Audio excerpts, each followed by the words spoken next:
respecto del marco institucional, que ahora sí o sí tenemos que resolver los temas dentro de la democracia. Si no hay ningún problema, creo que esto es un convencimiento generalizado, no hay ningún problema que se pueda solucionar fuera de la ley. Y esto es un cambio estructural fundamental. Y el otro es que aún en un escenario extremadamente complicado como el que vivimos, con una crisis internacional, con conflictos internos como el del campo que fue descrito, como el tema de la sequía, es decir, en un conjunto de situaciones adversas, el sistema no descarrila, el sistema resiste. La Argentina está demostrando que aún en el marco de un conjunto de circunstancias tan negativas como las que tenemos que recordar, el sistema no se descontrola. No caemos ni en el 2001, ni en el 2002, ni como en otros momentos anteriores, en que nos quedábamos sin bancos, que el desempleo estallaba, que caía el nivel de actividad, que teníamos los cacerolazos por todos lados, un país desesperado que no sabía dónde iba. Esto no pasa ahora. En el marco de una situación económica complicada afuera y tensa adentro, el sistema se mantiene básicamente bajo control.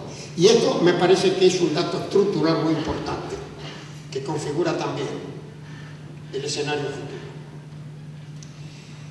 Es entonces en el conjunto de estos cambios coyunturales y estructurales que nos preguntamos dónde estamos cuando concluye la primera década del siglo XXI.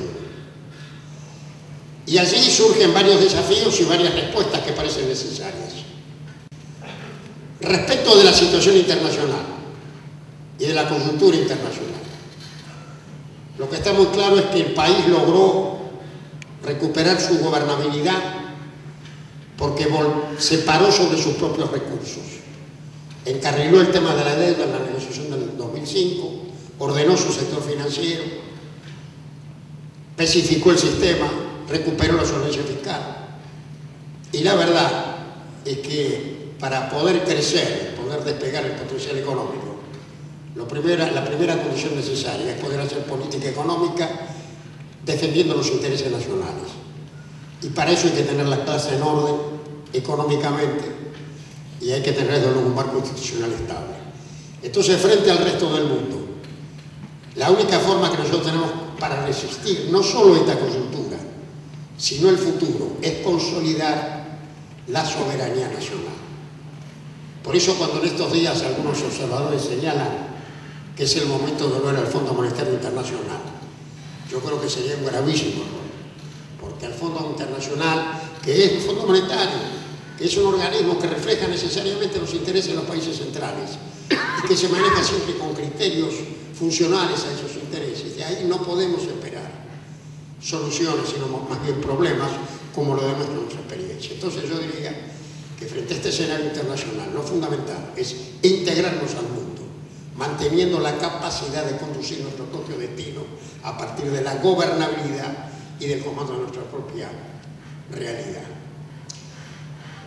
Y desde luego ejercer esta capacidad que hemos recuperado para sostener el nivel de la actividad económica y mantener el empleo y generar posibilidades de crecimiento a largo plazo.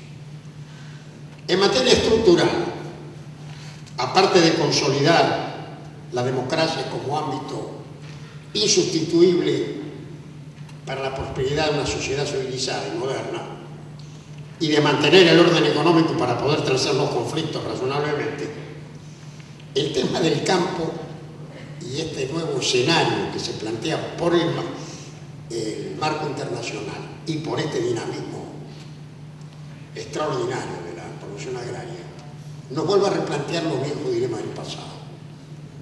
No hay ninguna duda, como decía el profesor Barsi, que el protagonismo del campo incorpora al desarrollo argentino un factor de enorme importancia. Pero al mismo tiempo podemos pensar que alcanza con el campo y alcanza con toda la cadena agroindustrial, con todo lo que el campo implica, no solo lo que produce el campo, sino lo que producen para el campo, los tractores, las industrias químicas, lo que ustedes quieran. Toda la cadena agroindustrial, toda, que debe desarrollarse al máximo integrando la cadena de valor, emplea más o menos un tercio de la fuerza de trabajo. Si nosotros tuviéramos descansáramos solamente en el campo, no sobra más de la mitad de la población. No tenemos más alternativa que construir un país parado en dos grandes pilares, el campo y la industria. Si no tenemos una gran base industrial que abarque los sectores más modernos y complejos de la industria moderna, simultáneamente con la transformación y el desarrollo de la actividad primaria, el país no tiene futuro. Este país no tiene futuro como granero del mundo. Este país tiene futuro como un gran país exportador de alimentos y de productos de origen agropecuario y al mismo tiempo exportador también de otras manufacturas provenientes de otros sectores de la actividad económica. Entonces yo creo que este tema y este momento que estamos viviendo es muy importante para resolver estos temas. Por eso les decía al principio que pensar el país es fundamental, porque podemos volver a caer en la ilusión de que en virtud de estos cambios que se han producido en la actividad primaria y en el orden mundial, tenemos futuro concentrándonos solamente en un sector tan fundamental como el del campo.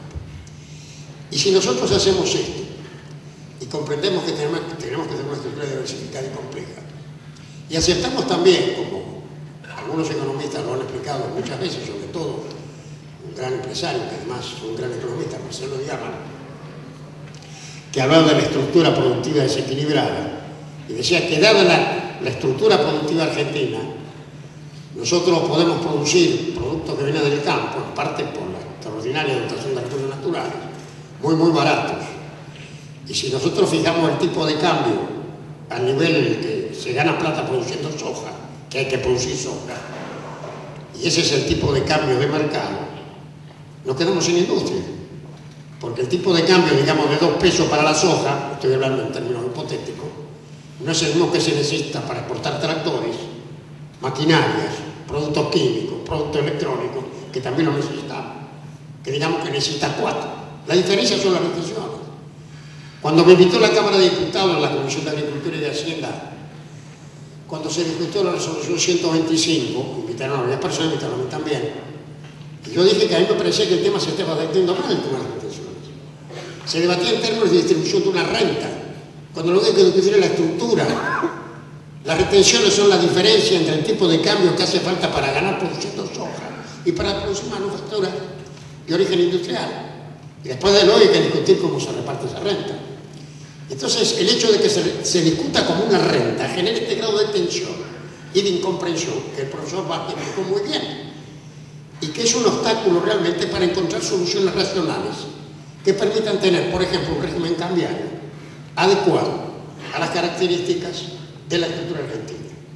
Entonces, a mí me parece que, en virtud de nuestra experiencia histórica, de la reflexión necesaria que tenemos que hacer sobre nuestros fracasos y también algunos éxitos que hemos tenido, del cambio internacional, en lo coyuntural, en lo estructural, de las oportunidades del país, del potencial argentino que, vuelvo a insistir, ha demostrado incluso en la actualidad cómo pudo recuperarse de esa crisis fenomenal del 2001-2002 sin pedirle nada a nadie, con plata propia, ordenando la deuda y recuperando el comando de su economía. Entonces tenemos que aprovechar esto para realmente mejorar la calidad de nuestras políticas. Hay una iniciativa que está en curso, la creación de un Consejo Económico y Social, en donde sería muy importante que se sentara el gobierno con los representantes de los actores sociales, económicos, del campo, de la industria, de los trabajadores, de la cultura, para poder construir razonablemente en una sociedad democrática, pluralista y por definición conflictiva los mecanismos de transacción de conflictos.